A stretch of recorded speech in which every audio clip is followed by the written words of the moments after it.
yang diberkati Tuhan dalam satu bangsa yang saat ini kita percaya kasih Allah tidak pernah meninggalkan kita, yang di dalamnya ada berbagai masalah, persoalan yang kita hadapi secara bersama sebagai bangsa Indonesia, yang di dalamnya ada gereja. Dimanapun kita berada, di situ ada aturan, ada hukum. Kita membayangkan kalau kehidupan di satu negara, bangsa yang tidak ada aturan hukum yang mengatur, maka sudah pasti akan terjadi, akan ada hukum rimba. Kalau tidak ada hukum, kalau tidak ada yang mengatur, peraturan yang mengatur, yang mengikat kita, akan kacau balau. Bahkan yang saya katakan akan ada hukum rimba. Siapa yang kuat, dia yang menang. Nah, dalam berbagai upaya dan usaha yang telah dilakukan pemerintah, bahkan pun dalam gereja, yang di dalamnya ada aturan dan hukum, ada juga pelanggaran-pelanggaran yang dilakukan baik masyarakat maupun jemaat gereja, dan konsekuensinya ada dari ketidaktaatan, ketidakpatuhan kita akan hukum yang berlaku. Bapak Ibu saudara-saudara, kita di saat ini ayat pasal 56. Di pasal 66 adalah bagian dari Trito Yesaya. Jadi ada Proto Yesaya, ada Deutero Yesaya. Yesaya pertama, Proto Yesaya, Deutero Yesaya kedua, dan Trito Yesaya, Yesaya ketiga. Dalam Yesaya pasal 56 sampai 66 kita akan belajar bersama tentang penggenapan keselamatan dan syarat-syaratnya. Pasal 56 sampai 66 ini, khususnya pasal 56 ayat 1 sampai 8, kita berbicara tentang seruan yang disampaikan oleh Nabi Yesaya ketika umat Yehuda, umat Allah ini telah kembali dari pembuangan. Mereka dorong pulang dari Persia, dari Babel ke Yerusalem. Mereka tidak ada lagi dalam pembuangan, tetapi mereka sudah kembali ke Yerusalem. Nah, ketika mereka pulang, mereka kembali ke Yerusalem.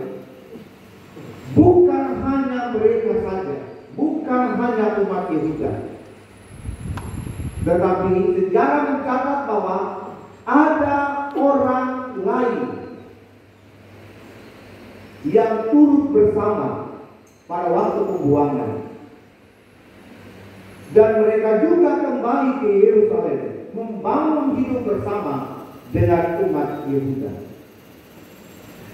Kalau kita baca kitab Perjanjian Lama, kitab Ulangan khususnya, atau dari Perjanjian, tapi kitab Ulangan itu dijelaskan itu ada aturan-aturan. Siapa yang layak datang beribadah kepada Tuhan, yang masuk dalam jemaat Tuhan, ada aturan itu dalam kitab Ulangan.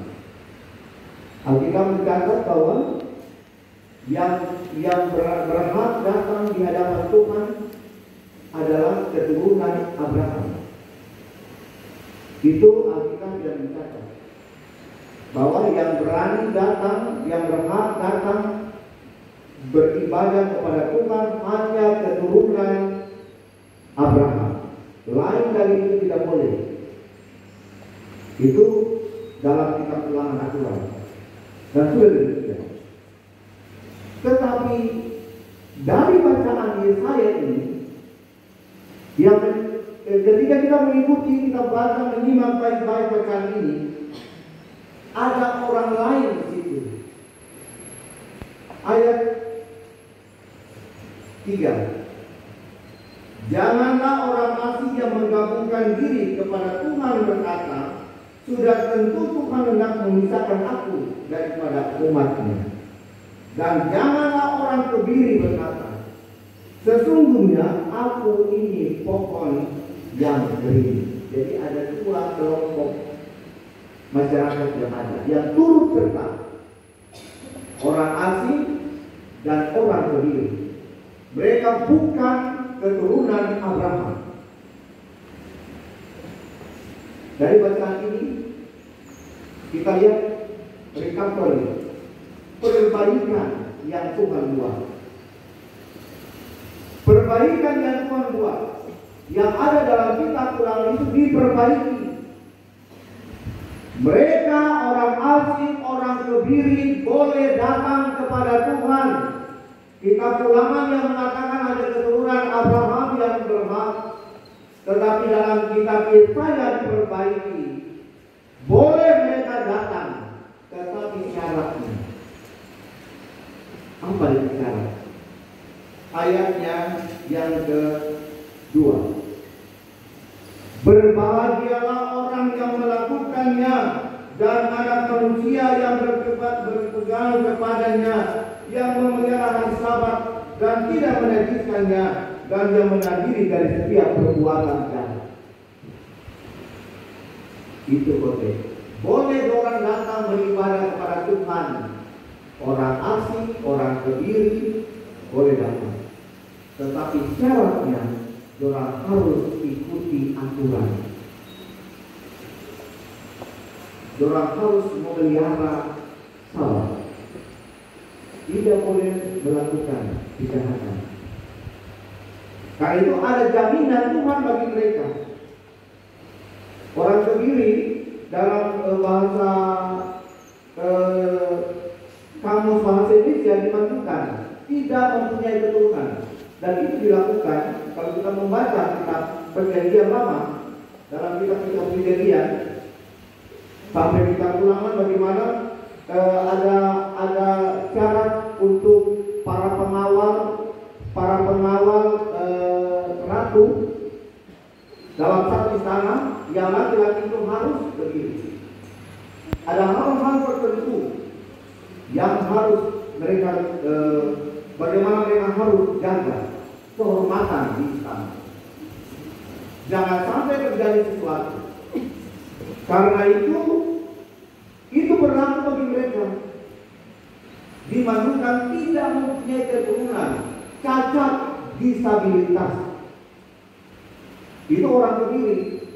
Dan orang asing itu adalah orang di luar orang Israel. Nah, itu dikatakan dari bacaan ini kepada ayat yang kelima.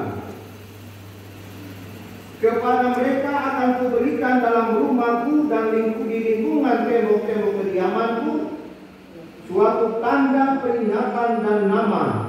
Itu lebih baik daripada anak-anak lelaki dan perempuan, suatu nama abadi yang tidak akan lenyap, akan kuberikan kepada mereka.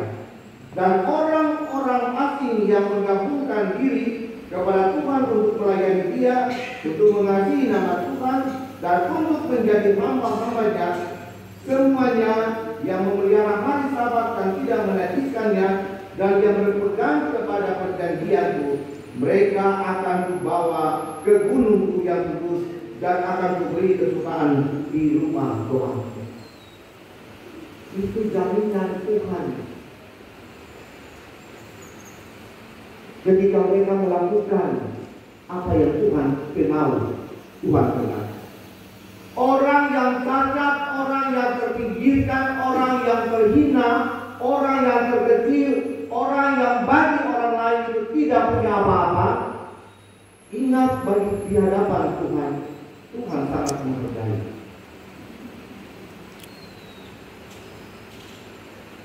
Bapak Ibu saudara-saudara, orang yang cacat, orang yang terpinggirkan,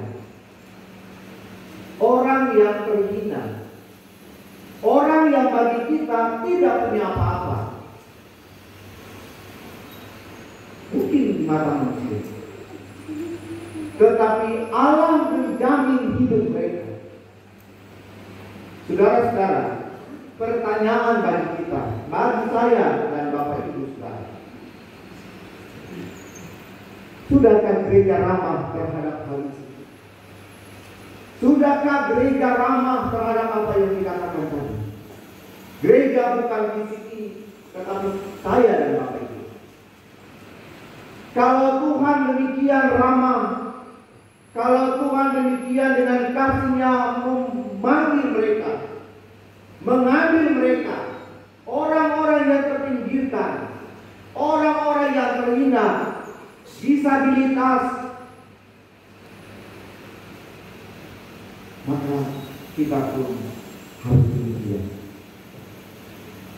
Karena itu ayat 1 tadi dalam bacaan kita, beginilah firman Tuhan, dia mulai dengan taatilah hukum dan tegakkanlah keadilan. Sebab sebentar lagi akan datang keselamatan yang daripadaku, dan keadilanku akan dinyatakan. Berbahagialah orang yang melakukannya, dan anak manusia yang berpegang kepadanya. Berbahagia orang yang mau melakukan, diberkati. Berbahagia orang dia diberkati hidupnya. Nah saudara-saudara, sangatlah menarik untuk bacaan ini bagi kita semua. Apalagi dalam suasana kita merayakan hari ulang tahun ke-78 Republik Indonesia. Kita ada dalam sebuah bangsa yang di dalamnya ada peraturan perundang-undangan yang mengikat saya dan Bapak Ibu agar supaya kita hidup tentram, damai, tenang, tertib, teratur dan terarah. Itu fungsi dari hukum, aturan, peraturan yang dibuat. Bagaimana kita harus menjaga? Bagaimana ketika kita hidup dalam bermasyarakat? Walaupun seringkali kita lihat ketidakadilan yang terjadi, tapi kita percaya bahwa ketika dia datang, Tuhan Allah datang, dia tidak memilih siapapun dia. Sebagaimana apa yang dia buat di dunia, maka dia harus tuai apa yang dilakukannya. Keselamatan itu yang dikerjakan oleh Tuhan itu menyeluruh, bersifat universal kepada semua orang. Yohanes 3:16 dikatakan, karena begitu besar kasih Allah akan dunia ini.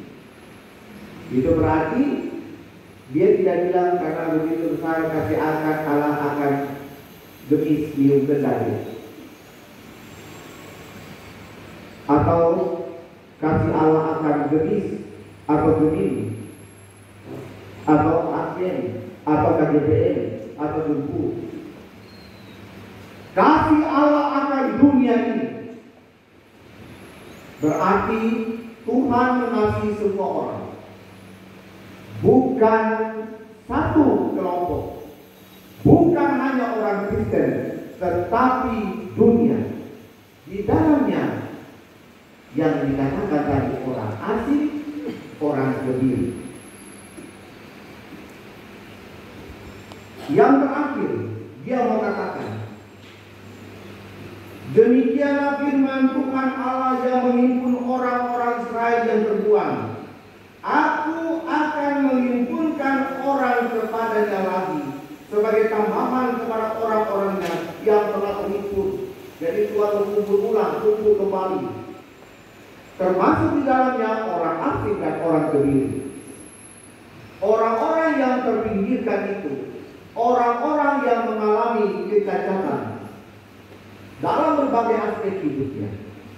Tuhan memanggil, Tuhan menghidupkan mereka karena mereka melakukan apa yang dikehendaki.